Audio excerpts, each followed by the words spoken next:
Okay, so last lecture we talked about. Sorry, it's been like a week for us since we recorded the last one, but Mm-hmm.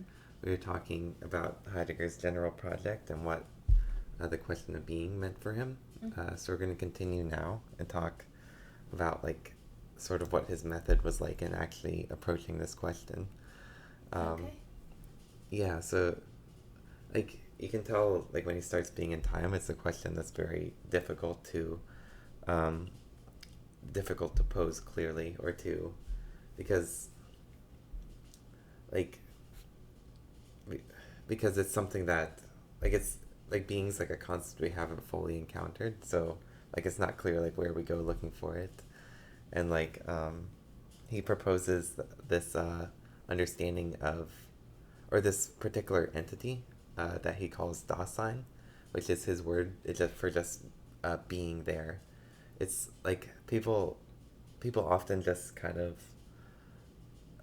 consider like when you're reading Being in Time, like you'll often consider Dasein as just like any particular person, um, Mm. which is sort of a mistake um, because it's sort of like it's like a perspective that's been like thrown into history.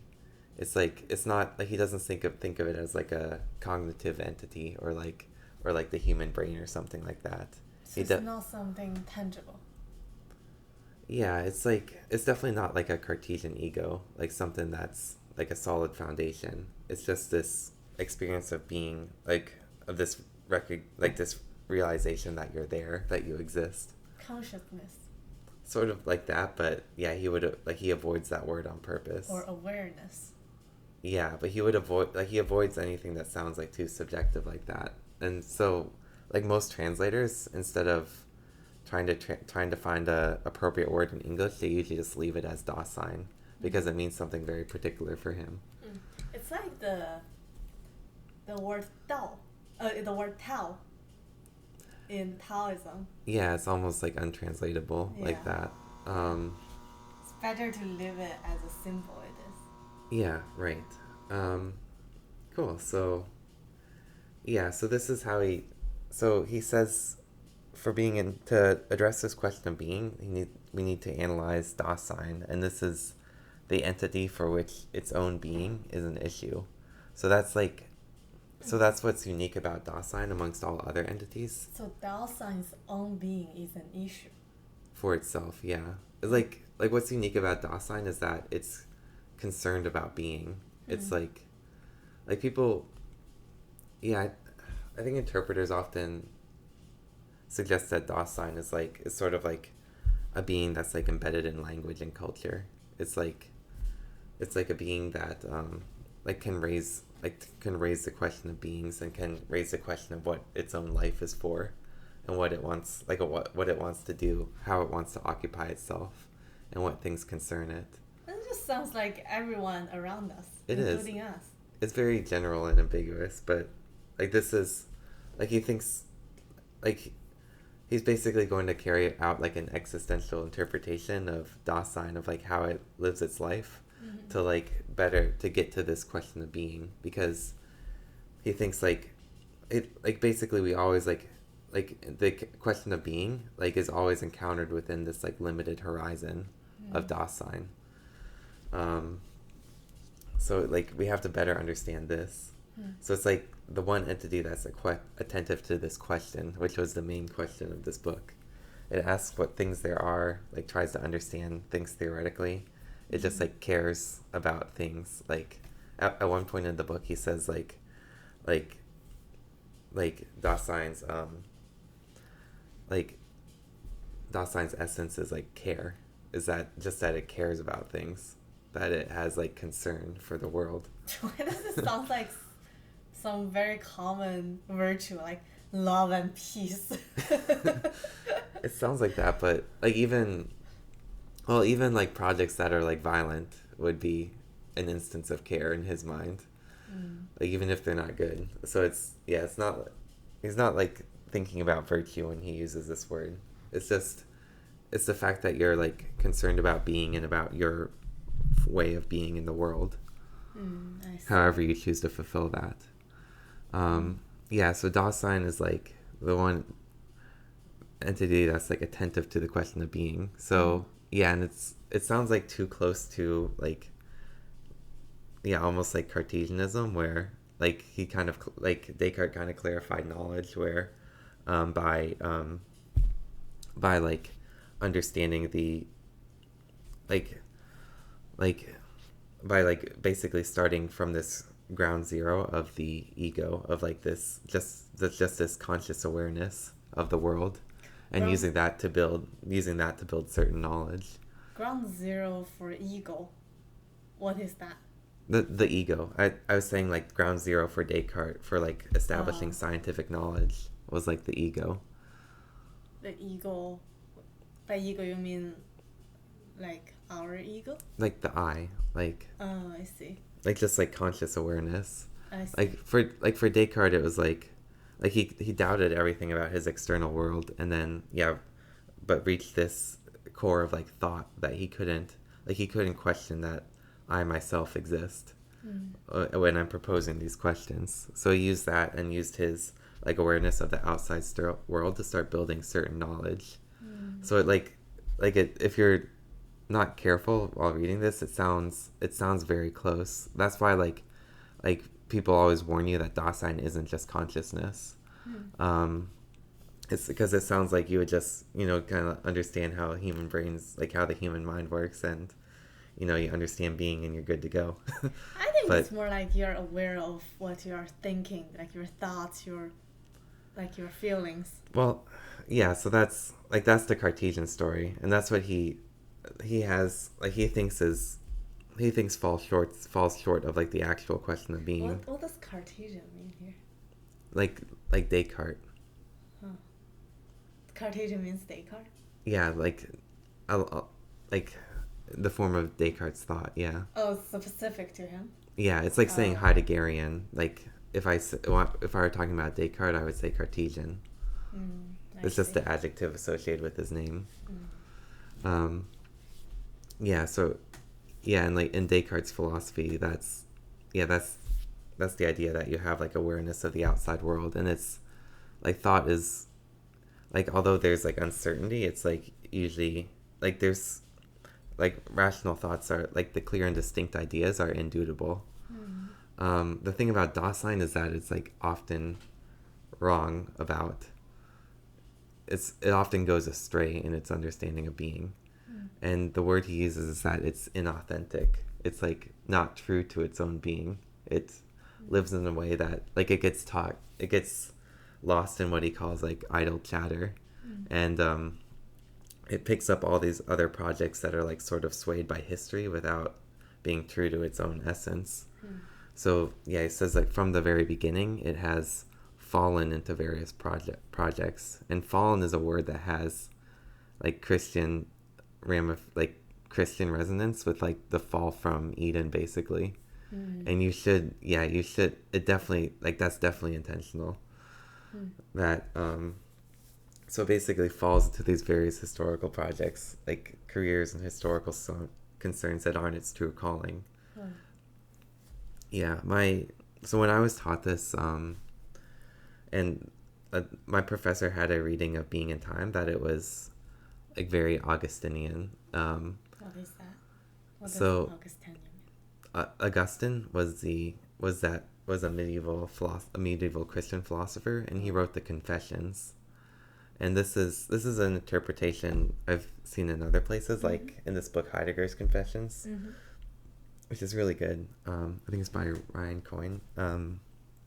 But the like in that book, Coyne proposes that Heidegger was looking for like an alternative to the Cartesian ego in the Confessions of Augustine, which was like Augustine's autobiographical novel about how he'd like fallen into sin, how he'd he like basically gets lost in like lust and like worldly pursuits, and then he discovers God, and is about his discovery of his faith. But it's also like the other part, it's like the other reason it's a good candidate for like a primary inspiration for Being in Time is that the Confessions is also largely about like his place within time, and like, and there's like a philosophical analysis of time in like the later sections of the book. But yeah, people think like being in time is like is this like very confessional, like is very inspired by the Confessions, and that there's this and that we don't have like direct access to knowledge. We like keep messing ourselves up, and it's like, so like these like these elements of Christian theology are very central within like how he approaches this analysis of being. I see. Like he thinks they're he never uses theological terms, but you can tell he thinks that they're like core to like the human condition, like some of the things brought out by Augustine, and also Kierkegaard is a big part of this book, who is like Kierkegaard was like unabashedly Christian, but like Heidegger always thought always outwardly said that like philosophy shouldn't be beholden to any creed or any religion, but he's like there are like Christian thoughts like running throughout his whole all of his work. So that's something to look out for. Remember you said that he also was influenced by the Eastern philosophies. Yeah. So he's the combination of the two? Especially in his later work, yeah. There's sort of like a turn where he starts to understand the question of being differently, where it's more about like how being like essentially turns away from us. How being is like it's like in its very nature it turns away from human observers. But that's sort of like his later work. But within Being in Time, he's like concerned with this Dasein analysis, and like he talks a lot about like these like existential it performs like this existential analysis of like how we form projects and like how we find purpose. This is why like he's sometimes by some French philosophers been read like by Jean-Paul Sartre. He was read almost as like an existentialist. It's just like how he like that he showed that like existence is prior to essence. Like like there's like this like radical choice that each individual faces. What's the radical choice? Just of like basically that their like each individual's purpose is like a radical choice that's only up to them. That's something that's a theme within Being in Time, because he often talks about death. It's like Dasein becomes authentic when it recognizes the that it's like death is unavoidable, and that it's the one thing that can't be taken away, and that like only it itself can experience. So there's this emphasis on like this private existential projects that can't be communicated, which is death. Yeah, because after you experience it, you are dead.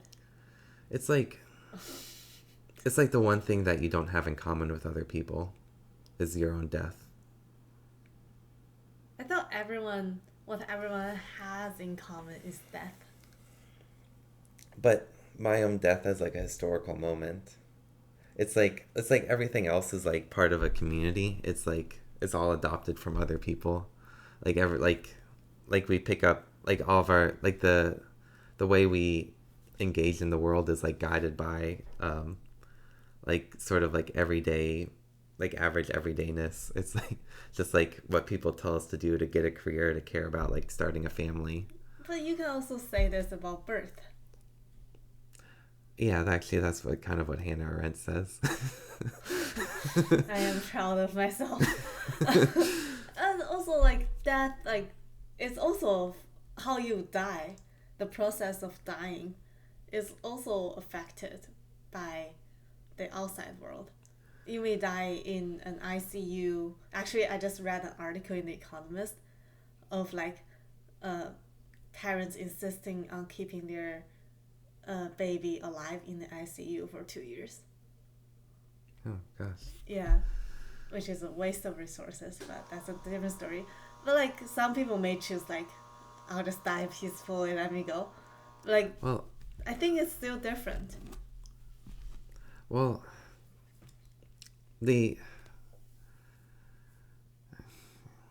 Yeah, well, I think the reason he seizes on death is that there's just like, yeah, like I said in this book, like everything's all of our projects are like forward directed. There's like some horizon Mm-hmm. of like the like potential we have, or like the or like things we can work on, like ways we can like projects that we can undertake to like improve ourselves, to engage within the world. Mm-hmm. And like I think he sees all of those ways as like swayed by history, as not really authentic to ourselves until we recognize like the inevitability of our own death. It's like the one thing on our horizon that can't be communicated to other people, that can't be shared with other people. It's like an essentially private affair in how we envision it relative to our other historical projects. So it's like there's sort of like this sublime loneliness to it. I think that's why he chooses it as the core of Mm-hmm. like authenticity. So birth would count as authenticity too. Well, I don't think he would say that. I think birth is like the moment that you're like fallen into the world. Yeah, Like you're but just crying and then like everyone guides you around and tells you what to do. That's like I think like, and also to reference Augustine, he says like you're born between piss and shit. mm-hmm. Like basically you're born in this like in the most material, like the worst part of like the basest part of humanity, and your project is sort of like to discover like faith and like your higher calling. But the birth itself is still very personal. Yeah, the yeah, you could, I mean, you could argue it's like sort of a poetic vision, and you could argue against it that he misses out on some things, but like like I said, it is very Christian imagery, and he sees it as starting with like fallenness. So birth, I think, is a moment where you're like thrown into this world where you have this like where your concerns are basically predetermined in some way. Mm. So it's like he's sort of a believer in like original sin. He just doesn't Mm. use those terms. I see. Okay, that's probably good for this slide.